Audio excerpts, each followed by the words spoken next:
Turning to the East. Professional basketball coach Phil Jackson, who has won 9 NBA titles, rejected biblical meditation and turned to the East. As previously mentioned, he involved the entire Chicago Bulls team in Eastern meditation, a practice he had picked up in college. He wrote, quote, "The first time we practiced meditation, Michael Jordan thought I was joking. Midway through the session, he cocked one eye open and took a glance around the room to see if any of his teammates were actually doing it. To his surprise, many of them were." End quote. Of course, with Jackson's success, many others wanted to get involved in Eastern meditation, hoping it would have the same results for them.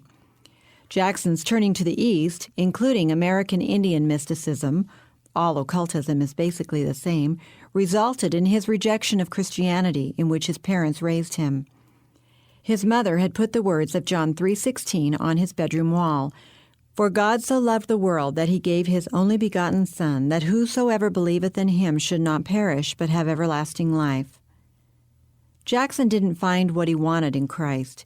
He explains what he found in yogic Eastern mysticism. Quote, "What appealed to me about Zen was its emphasis on clearing or emptying the mind.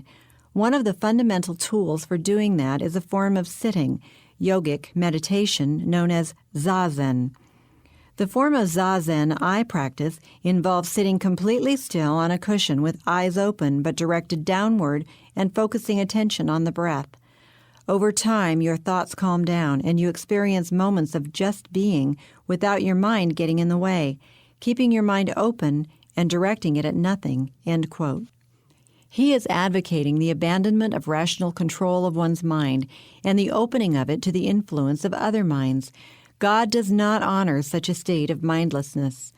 That fact leaves only one other source for this power. Buddhism offered Jackson an escape from the God of the Bible, whom, as a young boy, he had once feared and had desired to please. Says John Dado Lurie, abbot of Zen Mountain Monastery in upstate New York, quote, "Buddhism is a religion without a God or, depending on the school, an afterlife. It is the search for the nature of the self, which ends in the realization that there is no self, that all the beings and objects are manifestations of the same underlying reality." End quote. It requires very little common sense to realize the folly of such a belief. Of course, every physical thing, from microbes to plants to human bodies and brains, is composed of energy. But the self, in other words, the thinking soul, spirit, mind, is not physical and has nothing to do with energy. Human beings and physical objects do not have the same underlying reality. In yoga, which comes from Hinduism or Buddhism, as we have thoroughly documented, one seeks to realize that the self is God. But what is the point, since in Hinduism everything is God, and in Buddhism there is no God? If that is the case, then nothing is God. The very concept of God has lost its meaning. Therefore, to realize that the self is God or that self is nothing, as in Buddhism, is basically the same. It's all just a mind game anyway, an illusion called Maya. So what does it matter? Consider the following from yoga and meditation teacher Emma Stefanova, a war refugee from Macedonia, once part of Yugoslavia. Quote, "Yoga and meditation have been part of my life since early childhood in one form or another and have given me tremendous strength at difficult times in my personal life. I have been following my guru, Paramahansa Satyananda's guidance, filled with joy for over a quarter century. Yoga is often misunderstood.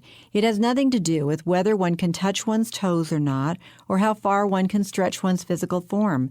It is more about evolution of consciousness, individual and collective, and living in harmony with oneself and the environment, according to universal laws that apply to each and every human being. Yoga has always been about an individual's journey, personally guided and nurtured by the everlasting relationship between guru and disciple. Yoga in America has become yet another industry. Yoga businesses are run by former businessmen who also pose as yoga teachers, with egos often bigger than those of the students. The true yoga of today has relaxation and meditation as well as devotion at its heart, fasting, yoga cleansing, and practicing inner silence and meditation. Thus, yoga facilitates the transformation of consciousness through the traditional practice of mantra, yantra, and mandala, which comprise the very foundation of every traditional yoga and meditation system." End quote.